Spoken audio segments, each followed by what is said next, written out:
अस्सलाम वालेकुम वरहमतुल्लाहि वबरकातुहू। रब्बि इश्रह ली सदरी वयस्सिर ली अमरी वाहलुल उक़दतम मिन लिसानी यफ़क़हू क़ौली।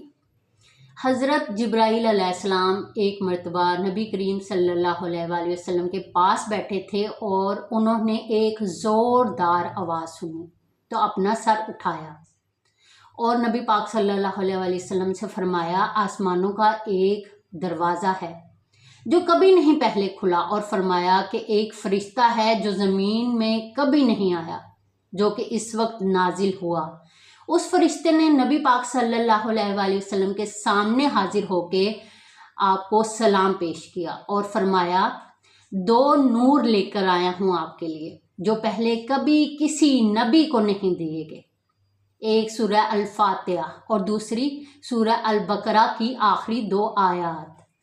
आप सल्लल्लाहु अलैहि वसल्लम ने फरमाया, जो इंसान इन दोनों को पढ़ के अल्लाह सुब्हान ताला से दुआ करे, अल्लाह फ़ौरन उसकी दुआ को कबूल व मंजूर फरमाता है।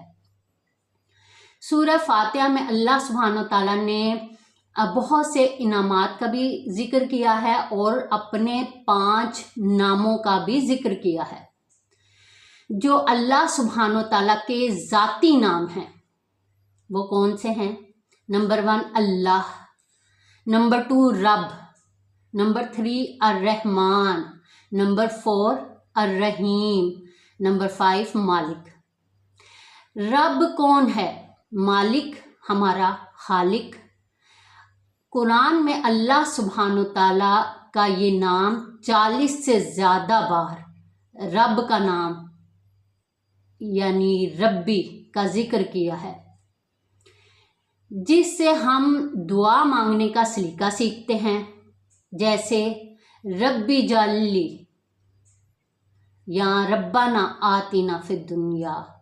बहुत सारी ऐसी आयत हैं, ऐसी सूरतें हैं जिनका पहला लफ्ज़ रब है, यानी हमें मांगने का सलीका बताया जा रहा है कि कितनी आजिज़ी और इनकसारी के साथ अल्लाह सुब्हानो ताला के सामने अपनी हाजत को पेश करना है।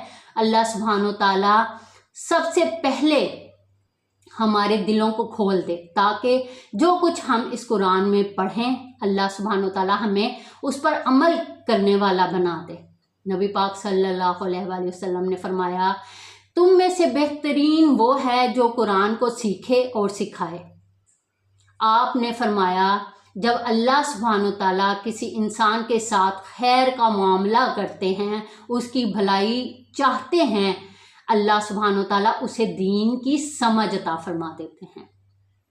कुरान में ये नहीं लिखा गया या नबी पाक सल्लल्लाहु अलैहि वसल्लम ने ये नहीं फरमाया कि उस बंदे पर मालो दौलत लुटा दी जाएगी, उसको नवाज दिया जाएगा या ज़मीनों जायदाद से नवाजा जाएगा या ऐशो इशरत की ज़िंदगी अता कर दी जाएगी, बल्कि ये फरमाया गया कि दीन की समझ अता फरमा दी जाएगी। नबी पाक सल्लल्लाहु अलैहि वसल्लम ने खुद अपने लिए अल्लाह सुब्हानो ताला से दुआ की थी, अल्लाह मुझे दीन की समझ अता फरमा दे।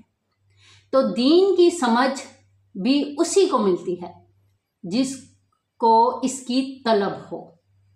हदायत का दरवाज़ा उसी के लिए खुलता है जो अल्लाह सुब्हानो ताला से रुजू करता है और अल्लाह सुब्हानो ताला से इसकी फरियाद करता है, इसकी तलब करता है। तो अल्लाह सुब्हानो ताला से दुआ करते हैं कि इस बाबरकत महीने के सदके हमें कुरान को पढ़ने की और उस पर को समझने की और उस पर अमल करने की तौफीक अता फरमाए। आमीन या रब्बुल आलमीन। आज के लिए इतना ही। जज़ाकल्लाह खैर।